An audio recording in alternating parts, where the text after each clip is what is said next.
Power of water. Water in its very essence is an immortal element. And what I mean by this is water never disappears. It never dies. It never goes away. It transmutes.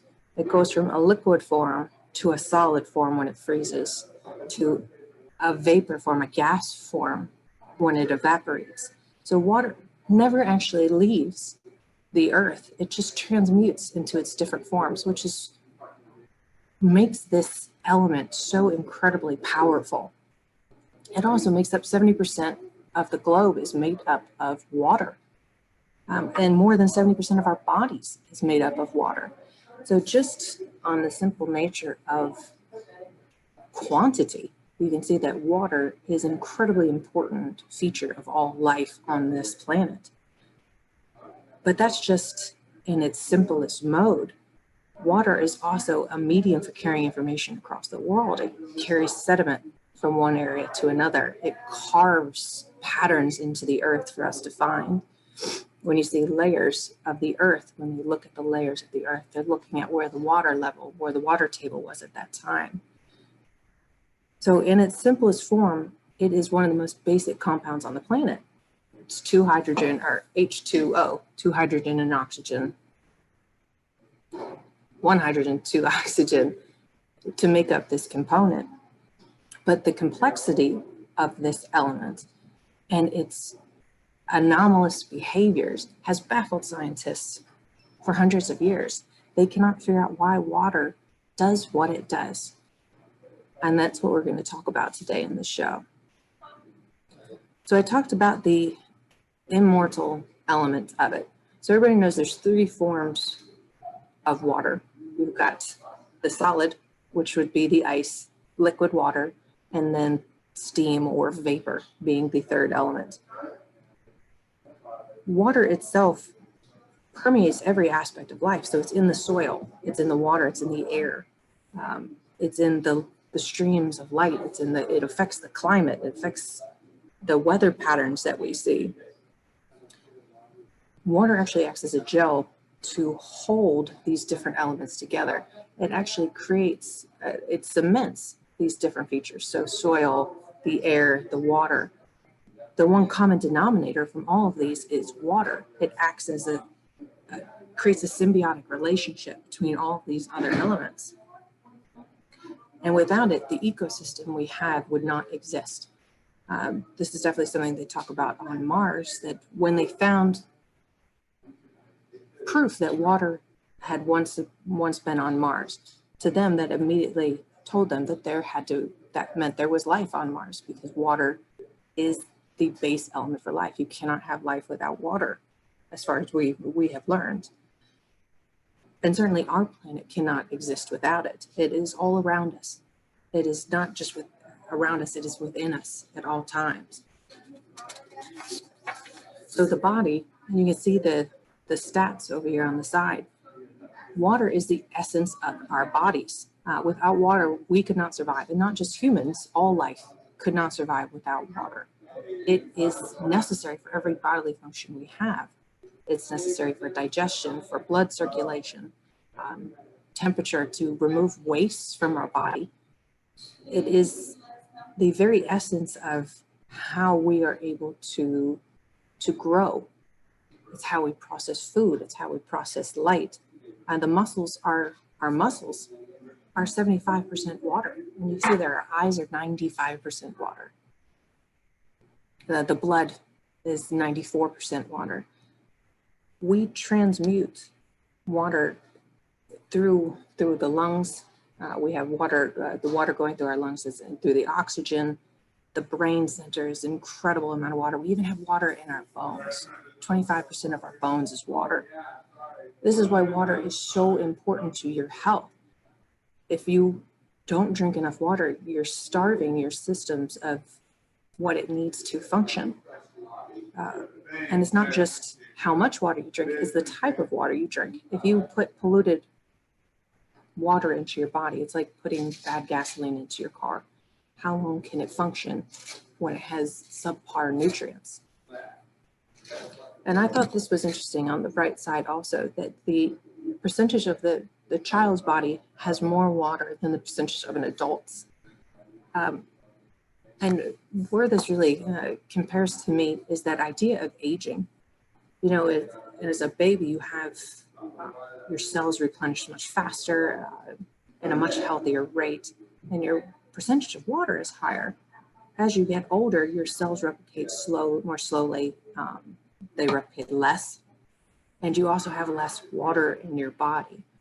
And water is fascinating to scientists because it doesn't behave the way that it's supposed to. And I just love this, this hydrogen pulling on its two little oxygens. So water is an anomaly in the world of elements, in the world of atoms. It expands when it's cold. When all other liquids contract when they're cold, water expands. It freezes. Water freezes faster when it starts out hot than when it starts out cold. If I were trying to freeze water, and this is an iced bottle of water, this is going to freeze slower than a cup of hot tea. Boiling water, when introduced to the temperature of -25, will instantly turn into snow. It will go from boiling water to snow without passing any of the steps in between. Water in itself has 5 liquid phases and 14 solid phases. When it's super cold, it turns instantly into ice. When it's superheated, it turns instantly into vapor. When you think about solid water, ice, for instance, ice is more dense than liquid, which is an anomaly. So this is why ice floats to the top. When the water freezes, the ice floats to the top, which actually allows life underneath that ice to continue on. If the entire lake froze evenly, or even the ice went to the bottom, it would be impossible for the life to continue on in lakes and rivers. But because it is less dense, it floats to the top, which allows life to continue on.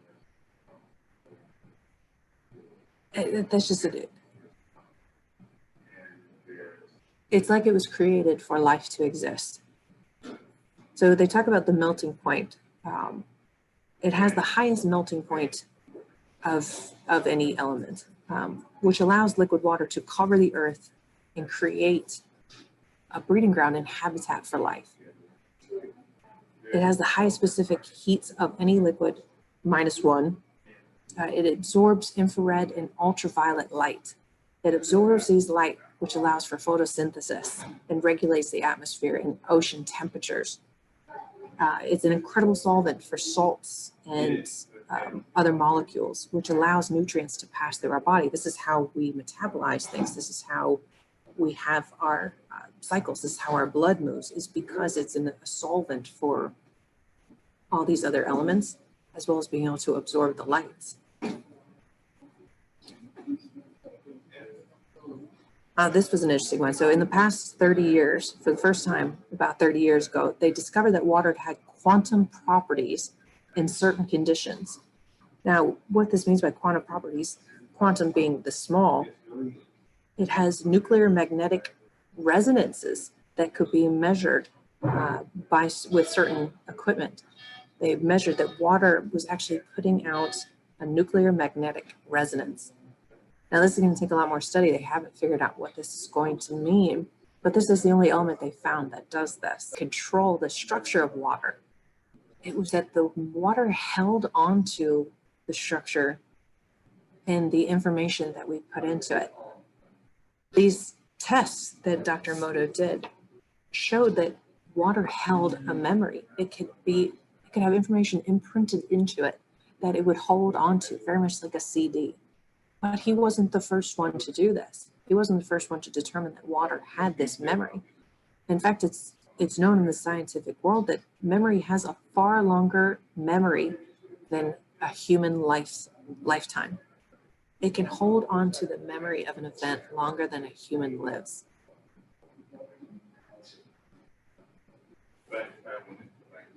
That's just incredible to me. So we often talk about in spiritual worlds, crystals holding records of information. Lemurian seeds. I love Lemurian seeds. I've got one on my neck right now. These stones are famous for having etchings in them, which are said to be like CDs, memory drives of information from the ancients. Water is doing the same thing that these crystals are doing, but it's doing it on a much more fluid level. And I don't mean that as a pun, but the molecules inside of water cluster together to save information. These clustering possibilities where some molecules will join and others will push out is creating memory banks inside the water that acts very much like computer memory. So within each memory cell, there are 400,040 information panels that are responsible for the interaction with its environment, making its nature's single most malleable computer. And this is from Ruston Roy, a material science professor at Pennsylvania State University. 440,000 information panels inside of an element of water. That's insane. That's one of the fastest computers that's ever been developed. So what water sees, what it hears, what it feels, becomes a catalyst for its change, for the properties that it's going to adopt. And it can make copies of itself. It can take those clusters of information and if introduced to new water, can share those clusters of information. So now it's spreading that information. We talked about water being the perfect conduit of information. That's not just physically. It doesn't just physically move elements around the world. It can share information of what it's learned, what it's interacted with other bodies of water that it comes into contact with. So Dr. Emoto wrote in his best-selling books, The Hidden Messages in Water, water serves as a transporter of energy throughout your body, carried by blood and bodily fluids. It is the means by which nourishment is circulated throughout the bodies. This flow of water enables us to live active lives. We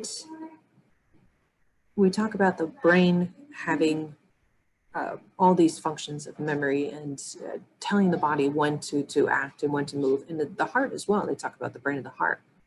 Without water to move through the body, to interact, to hear, to feel, see, to feel, the rest of the body wouldn't work. The brain wouldn't work. So we talk about how important it is to exercise your mind and to open your heart. Well, how important it is to purify the water in our bodies that allows those other things to function. So this man here is a French immunologist. I don't know how to say his name. We're just going to leave it up there for you to see. But he was very famous for coming up with homeopathic delusions. So what he studied in the 1980s and 1990s was that if you introduced water to antibiotics and greatly diluted the antibiotic solution until it was predominantly water and almost no traces of the antibiotic were left, that water held the essence of the antibiotic and still was effective, could be effective to get rid of those ailments. Water imprinted the same structure of an antibiotic and held on to that structure even after the antibiotic had been so far diluted that you couldn't call it an antibiotic anymore. The water itself had become the antibiotic. So this homeopathic delusions is talking about the ability to use water to magnify not only the use and the capabilities of antibiotics, but the reach of antibiotics. You talk about antibiotics being limited and expensive, and only a few people have this, the haves and the have-nots across the world as far as who can receive medical treatment. The idea that water could imprint medicine and become the medicine was so out there that it ruined this man's reputation, despite the fact that his research was proven to have worked, and he showed his work and he showed that it had been tested multiple times. his standing by this information that this had happened ruined his reputation. The scientific world went out to destroy him, and they did it for many reasons. One, it was very far-fetched for them at that time, and science does not like things that force them to change and to open their optic. But also, you think about what this would do to the pharmacy community if all of a sudden we would be able to expand our capability to have antibiotics.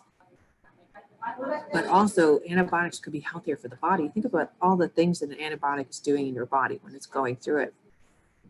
If you were to change that to make it predominantly water that still had the same healing properties, but also had the blessing of positive intentions, now you've got this double-fold holy water going through your system, clearing out all the physical impurities, while also raising the spiritual purities. It's just such a fascinating idea. And it requires a ton more research, but it's terrible that the scientific community wouldn't even consider this. They wanted to dismiss his ideas. Now, he came before Dr. Emoto, but again, he wasn't the only one. And Dr. Emoto is still, people still go out of their way to show that to say that his research is not real. They replicate his test with love and with hate and say, oh, it didn't work. Look at my research. But when you look at intention and how important intention is on this process, of course it didn't work for you. You didn't want it to work for you. So Michael